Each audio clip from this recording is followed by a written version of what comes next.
Good morning दोस्त, कैसे हो आप लोगों का? होली का पर्व भी समाप्त हो गया है और आज जो है एक बार फिर से आप लोगों के सामने एक न्यू स्ट्रक्चर को लेकर मैं आया हूँ।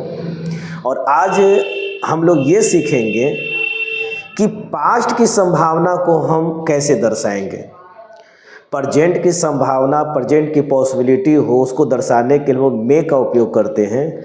लेकिन पास्ट टाइम की जो पॉसिबिलिटी है, जैसे अगर आपको ये दर्शाना होगा कि वो कल वहाँ गया होगा, वो कल यहाँ आई होगी, वो खाना खा लिया होगा, वो वहाँ पहुँच गया होगा, वे लोग क्रिकेट खेल चुका होगा, तो ऐसे सेंटेंस जो होता है इसे पता चलता है कि पास्ट की संभावना का बोध हो रहा है। और जब कभी भी पास्ट की संभावना यानी कि पॉसिबिलिटी की बात हो, आशंका की बात हो, तो उसके लिए एक स्ट्रक्चर यूज करना है और उस स्ट्रक्चर में हम लोग यूज करेंगे किसका?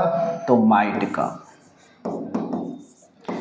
और पास्ट की पॉसिबिलिटी दर्शाना है तो माइट के साथ हैव कर दीजिए, और कोई काम है तो वर्ब का थर्ड फॉर्म, यानी माइट के बाद हैव और हैव के बाद याद रखना है क्रिया का तीसरा रूप।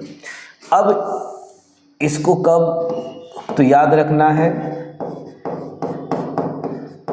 पास्ट टाइम के संभावना को दर्शाने के लिए।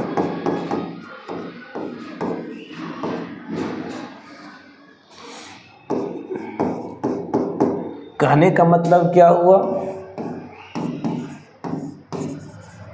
To show the possibility of past time.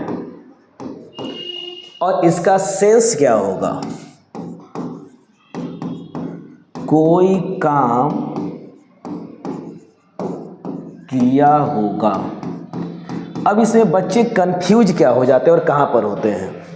बच्चे लास्ट में देखते हैं कि गा गे गी लगा हुआ है, तो ये समझते हैं फ्यूचर की बात हो रही है। नहीं, ये फ्यूचर की बात नहीं। कोई काम किया होगा, जैसे आप सोच सकते हो कि वो पहुंच चुका होगा, वो यहाँ आ चुका होगा, यानी आप जो बता रहे हो कि ये काम जो है पास्ट में हो चुका है, आप उसके लिए एक पॉसिबिलिटी, एक संभावना या आशंका को दर्शा रहे हो। तो जब भी सेंटेंस में अगर ऐसा सेंस दर्शाना हो तो आप किसका उपयोग करोगे? माइट है प्लस V3। अब देखो, इसको एग्जाम्पल समझने का प्रयास करेंगे। वो खाना खा लिया होगा, यानी आप क्या कर रहे हो? उसके एक्शन को लेकर आप पॉसिबिलिटी, आशंका और अनुमान दर्शा रहे हो, तो वो का क्या होगा? ही। अब हम लोग यूज करेंगे माइट हैव। कौन सा काम हो रहा है? खाने का काम हो रहा है, तो इसका थर्ड फॉर्म ईटेन और आफ्टर दैट फूड। और एग्जाम्पल देख लो, रानी वहाँ गई होगी, रानी वहाँ गई होगी, तो आप इसको कैसे ट्रांसलेट करोगे? तो फर्स्ट ऑफ ऑल रानी, उसके बाद माइट हैव गॉन देयर। और एग्जाम्पल हम लोग लेते हैं, रेखा तुमसे बात की होगी, रेखा तुमसे बात की होगी। तो सबसे पहले हम लोग क्या लिखेंगे? रेखा, after that might have.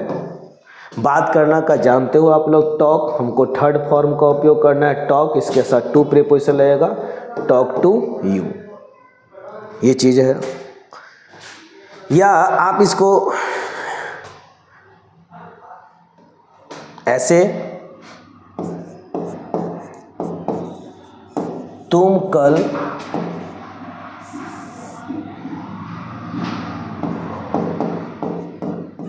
Party में नाचा होगा,